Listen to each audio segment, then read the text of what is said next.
Hello, everybody. This is Joe Padovich, Padovich. This is Joe. We're here talking to you about the Declaration of Independence, and we're going to spend about 30 to 40 minutes here. And what you're looking at right now is some of the signers of the Declaration of Independence. Now, what we're not going to do today is we're not going to go into depths of their biographies at this time. But what we're going to do is we're going to talk about them generally and why the Declaration of Independence and why it's so important and what led up to it. But I want you to see some of the signs of the Declaration of Independence. So what we're going to be doing for the next couple of weeks, we're going to really delve into the Declaration of Independence, the whys, the whats, the who's, the what-nots, and all the other stuff. And we'll do some things here. And as you guys know, I'm a self-taught historian, and you're going to see some stuff from me that's not on it too much, but like one of the books I have here, this book about the 1776, and it was published during 1976, and this is a book on the spirit of 76, and it talks about some history of it. So it's one of the books I use, and I have these other books I have. So let me get into this and delve into some of these stories here. So why was there the Declaration of Independence? What was the reason for it? Now we can go back into periods of time into the 15th and 16th centuries, but that's a little far back.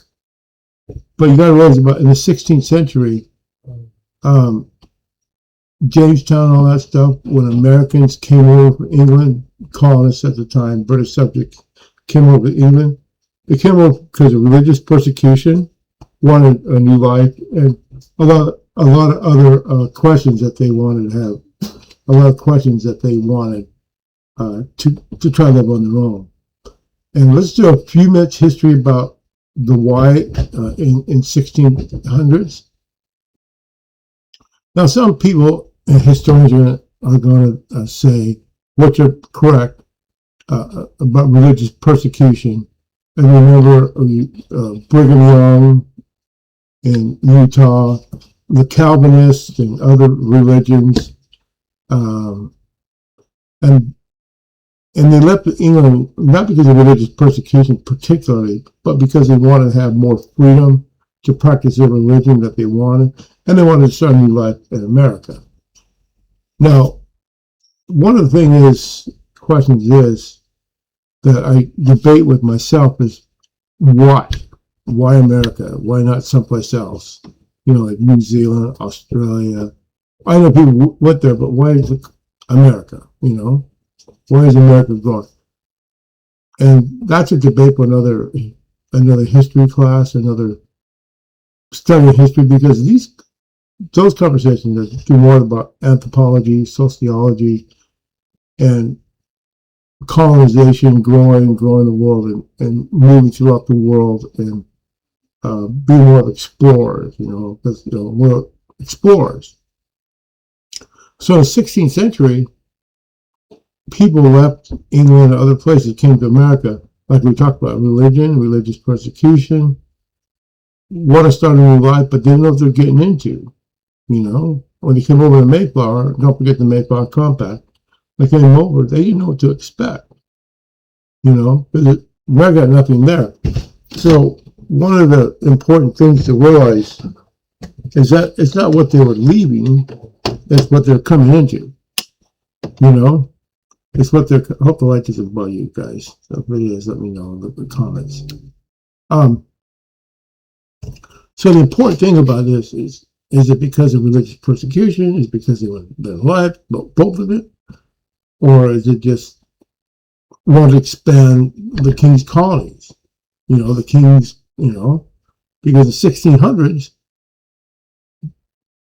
Britain took New York from the Netherlands, from the Dutch, in the early 1600s. 1640s, if I'm not mistaken. I could be wrong on the date. But the important thing about this is how the king and how the crown grew its holdings.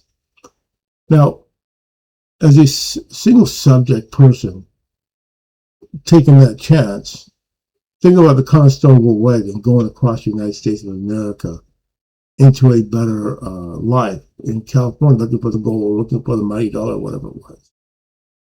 So you look at these people as travelers, investors in society and their futures.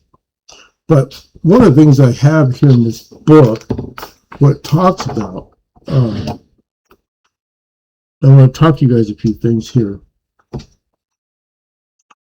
When we're talking about the 1600s, people were very isolated.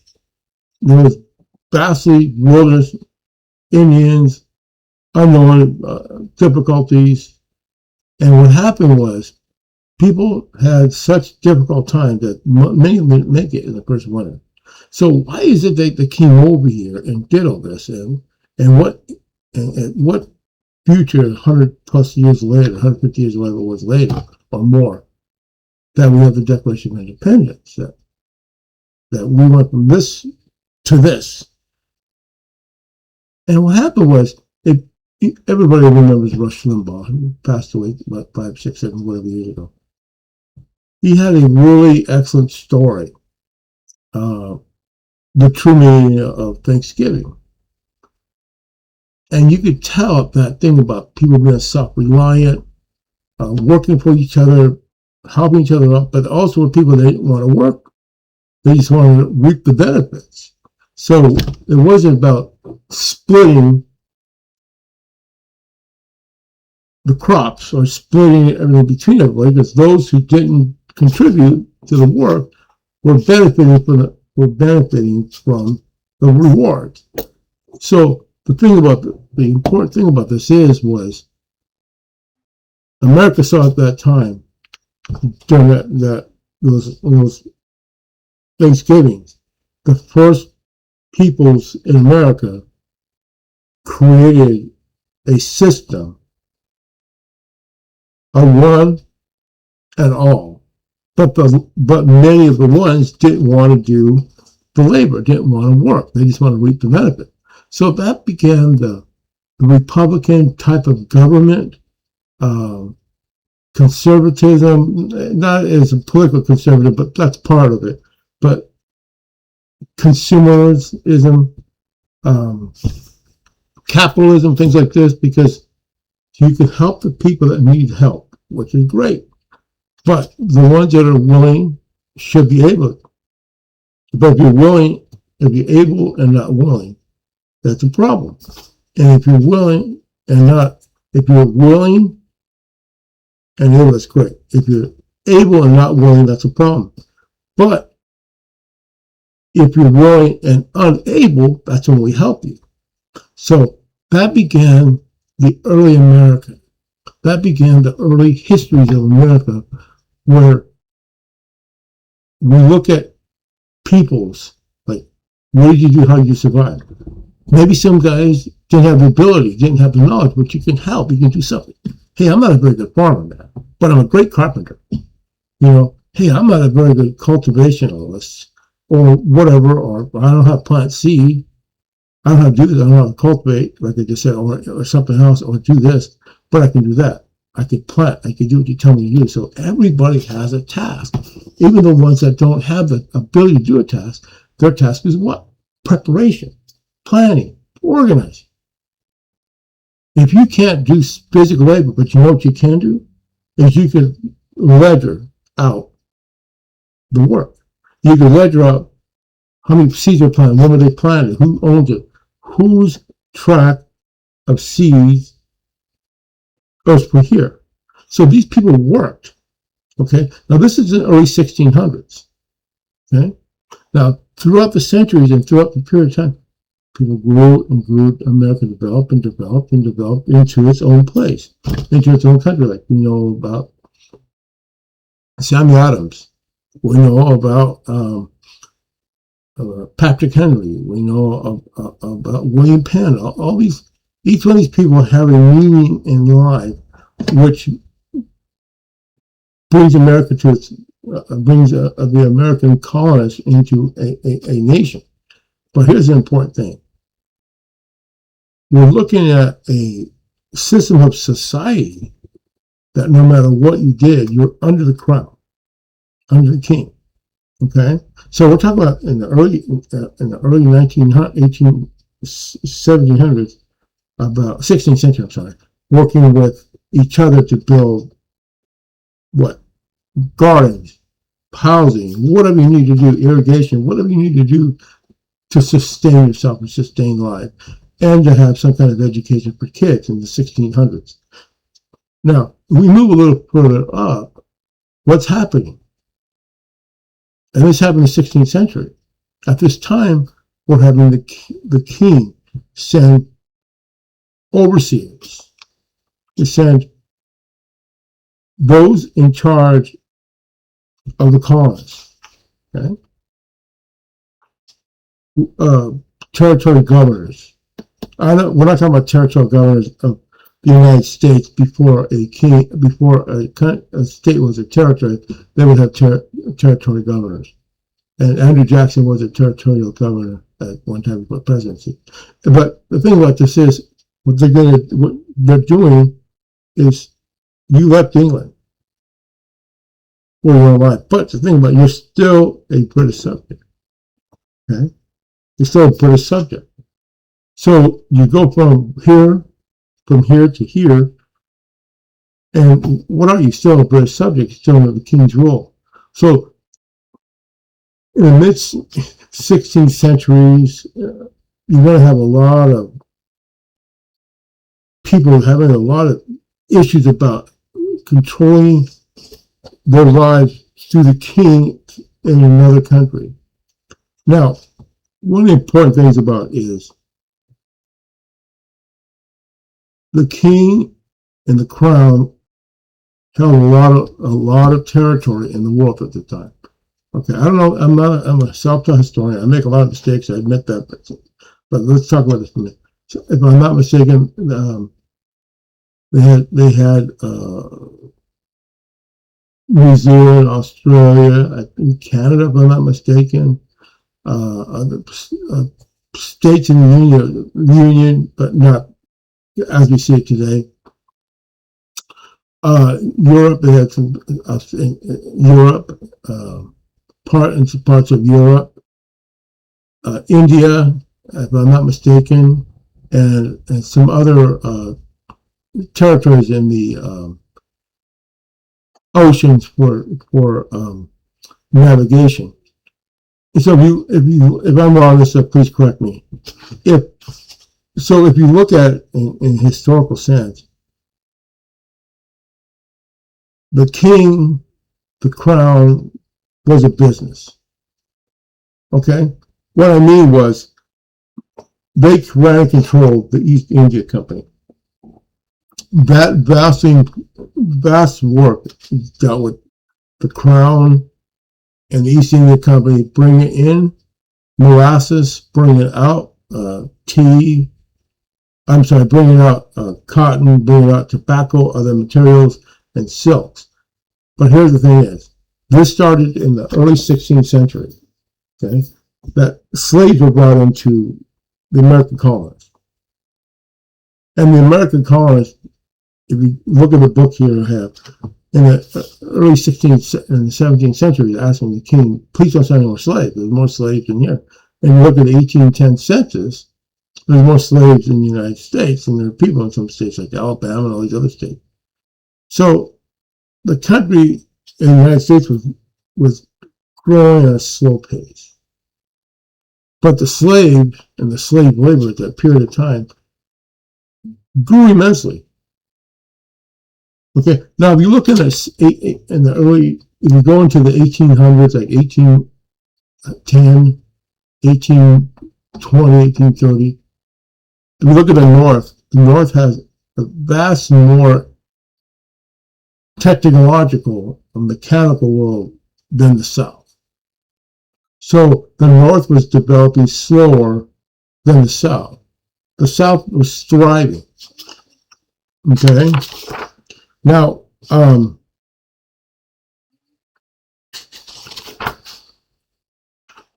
So when the South was thriving with cotton and all this other stuff here, the colonists were not treated properly. They were looked at as subjects. Now, if you look at these people here, some of these individuals here, okay, Lewis Morris, John Adams, Samuel Adams. Now, Sam Adams and John Adams are not related. Richard Henry Lee, grandfather, if I'm not mistaken, father of Robert E. Lee. George Ross, I think, not mistaken, related to Betsy Ross, who created the flag and sold the first American flag. Now, most of these people were of a age and ability to see past what was going on. Now, these are individuals in the 17th century. I'm kind of moving up a little bit, but I'll get back to what I'm talking about. These individuals saw something going on that we needed to do something to get out of this rut under the king without rights. And Patrick Henry was one of the most important figures in American history, not only because of his orations, but because of his ability to orate. What I mean was, John Hancock might have been a great speaker. Okay? Lewis Norris might have been a great intellectual. John Adams might have been a great statesman. Samuel Adams the same way. George White. All these guys have these. All these guys have that ability. But when you have the oration, the ability to get up there and speak powerful voices, get out there and just speak from the mind, get out there and just resonate. That was Patrick Henry. He had that ability. Now, here's the thing about Patrick Henry. Was he like Thomas Jefferson? See, here's the thing about this is, just think about it as a coach. Okay. I think, I'm not using you, but just say, for example, this guy, you know what? Let's talk about Derek Jeter for a second. Yankee great, Hall of Famer, 3,000 hits and all that stuff. But Derek Jeter can no longer be on the baseball field, play baseball anymore. He's retired. But he's a hell of a player, and he can get out there and motivate the players, motivate the team, get the team ready, and speak. Okay? So maybe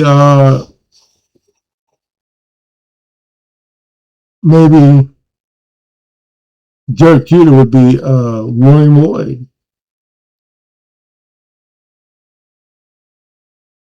You know, be able to get the thing, get people going. But the thing about this is Patrick Henry had the ability to get people going. So this is what's happening in the 16th century. Yeah, it was difficult in America. Oh, it was very difficult. It was run by the king. Everything was like controlled by the crown. Look at Charlestown from the king. All this other stuff. The charters of Pennsylvania. How the states were divided. If you look at the history of these states and the United States and how everything's looked at, and you still look at the history, it delves into the king and the crown. Now, one important thing to look at is why is this in the 16th century changing so much? Why do we have a feed of not expanding as you want, but we're held back by the king, the crown? They have to pay taxes, tariffs, or duties on goods. Remember the 1600s and the Navigation Acts, where you were charged a import fee, export fees on your ship, or would take your ship. You had to pay these taxes, these fees, and one of the reasons people were against that, you know. Now, here's the thing is, you have to have taxes because nobody's going to willingly go out there and pay money unless they have a lot of money. Okay, no easy go out there and just automatically say, okay, I will just do this. I'll pay money. They're not going to do that unless it benefits them. So what they did was they taxed them. One of them, my opinion, my belief is there was very few coinage in the colonies at the time. There was, but not what we think about today as everything in the store. So having the difficulty of paying taxes, this kind of like caused people to drop away from the crown belief system. Okay, remember during the Revolutionary War we had what? Are you a loyalist or whatever? Are you a Tory? All this other stuff. What are you? You gotta like have a regent, take an oath of allegiance to the crown, to the king. So one of the important things about this is for the Declaration of Independence, not only was it about taxation, your rights, all this other stuff, but one critical important thing that was, one of the most critical important things that was the individuality of the person. Well, yes, we need taxes, maybe. We need this, but we don't need complete control of the crown. We don't need absolute control to say, yes, you can do that. No, you can't do that. So when people grew into the body that they have as a society, going back to that period, many people saw themselves as improving their lives, but improving America too. Improving the country, improving their society, their life. Now they have the Calvinists, this religion here, this religion. So they were living separate lives, but they're also living together and working together as colonists. But when the king comes in and crown comes in, and how they run everything, it made it difficult because they were still having issues with religion through the crown.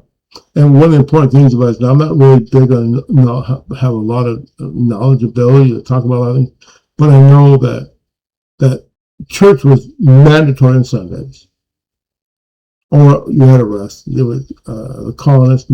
Church was mandatory, and beliefs and how you carry yourself was mandatory. But important thing about this is when they left England, came to America, they left for the religious purposes. But here's the thing is, when they left the crown, England, they left because of religious persecution. Now, what's an important aspect of what I'm just talking about here? Now let's look at this. When you leave someplace and you want to change it or change yourself, but you bring that same problem to the country. So if they ban religion, or if they force you to go to church, either one or the other. If you either got to go to church or they force you not to go to church, and you come and you leave that area, that city, that country, wherever you're at, and you're doing this, and you turn around, okay, and what happens? They're telling you that you have to go to church. So you went from point A to point B, and point B is turning to point A. So that was part of the problem, that people didn't want to go to church, but they were forced to under law. Now, going to church and doing the stuff it required as colonists was a part of the system and government that where everybody was to have a religious upbringing, not to have to specifically read scriptures. You weren't required, not to my knowledge, to read scriptures and be testing scriptures in church. But what you were required to do was go to church. Now that right there was part of the problem with the colonists versus the crown. Now in the mid 1600s, what you look at here is not only the crown was controlling your life, but it was also bringing the king and crown back into America. Now, one of the important things about this is the self-reliance, the self-ability. Like Patrick Henry, or not, William Penn, and those types of people. They were able to negotiate with the crown and get charters and get things because they knew that these people, look at these founders, not only did they do an immense job, not only did they do immense work with what they had, but the country grew and grew and grew into what it is. Now, one thing that's like really important and critical, and I say critical a couple times because everything is if you look at, like in my book here,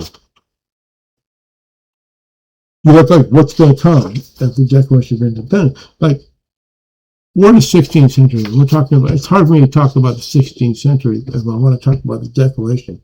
But what leads up, so my next broadcast, we'll talk about early America as much as we can. And my next broadcast in a couple of days, we're going to talk about 1700 to 1750. And then after that, we'll talk about that. So we got 4 or 5 discussions to do here about the Declaration of Independence. Because the Declaration of Independence is one of the world's most important critical documents that have ever been written. And why do I say that? Because it gave us what we have today.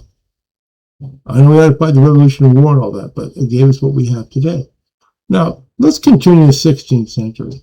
When you're like in the mid-1600s, like 1650, 1680, now, the colonists have been here a few generations.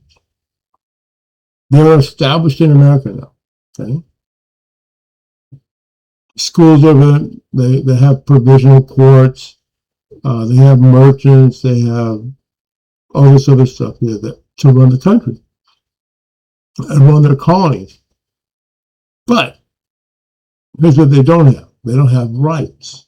Remember, they have no given rights of freedom of speech. They have no given rights of petitioning the crown. They can petition the crown, of course, for the subject, which takes 6 months, and another 6 months for reply. They had to go to school, religious school, church that we talked about. But this period of time, it elevated America. The early colonists elevated themselves. If you look at the issue about slavery, they wrote letters about slavery. Please don't send us more slaves. They wrote letters to the king, petition king for many different things. Want to be able to manage themselves. Wanted to be able to run themselves as they see fit. Now, if you go to history and look at the House of Burgesses and stuff like this, the mother country, the king, allowed the colonists to manage themselves, to do certain things and manage themselves, how to do things, what to do, proper stuff.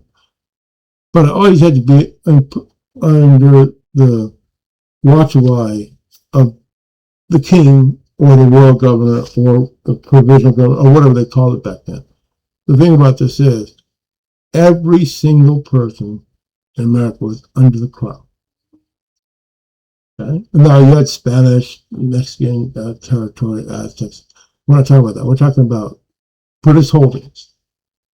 They were under the crown. Okay? So in the 1650s to the 1670s, life was very difficult. Now, I don't mean difficult, hard work, labor. Of course that was. But you didn't have the rights that you have or you would envision. Like I just said, doing anything, you had to get approval. Taxation, navigation acts, and things like this. So as America grew in the 1650s to 1680s, it not only grew immensely as a population, it grew into a more of a conservative type of, not political conservative, but more of a capitalist conservative value with religion tied into it, because, like we talked about previously, have-nots, whatnots, want-nots didn't mesh with those who contributed. Okay? And those who did contribute suffered. Because if you're a grown man or woman and you're capable and you're unwilling, you're not going to get help from people. What they're going to do is you're going to be left out. So as society moves into the mid-late 16th century, farmers are vastly going big. Country is getting bigger. All this land is out. All this land is ready to be cultivated, ready to be grown. States are ready to be drawn up. Provisional governments are running the New York, Pennsylvania, all these different areas. Not Pennsylvania at the time, but all these different colonies, and developing the colonies and expanding them, drawing them up, and delving out land, and what to work the land, what product, who works tobacco, because tobacco crop destroys. And how is all this going to be worked out? How is this being done as a society where we all not only work for a common good or a common need good, whatever you want to call it, to benefit society, but while in the background keeping our individuality? Okay? That's like your job. You go to work and you might be this or that, and everybody works together to get a job done. If you're a football team, you need equipment manager. If you're an equipment manager, you're playing. You need a travel secretary. Without a travel secretary, you're not traveling, and without a team doctor or a massage therapist or a nutritionist or whatever, if you don't have these people to help you in your time as an athlete, you have to do what you're going to feel, because you need these outside people. This is what we're talking about in this time. Yeah, we have all these guys here, we have all this stuff going on, but we also need people behind the scenes to keep the city growing.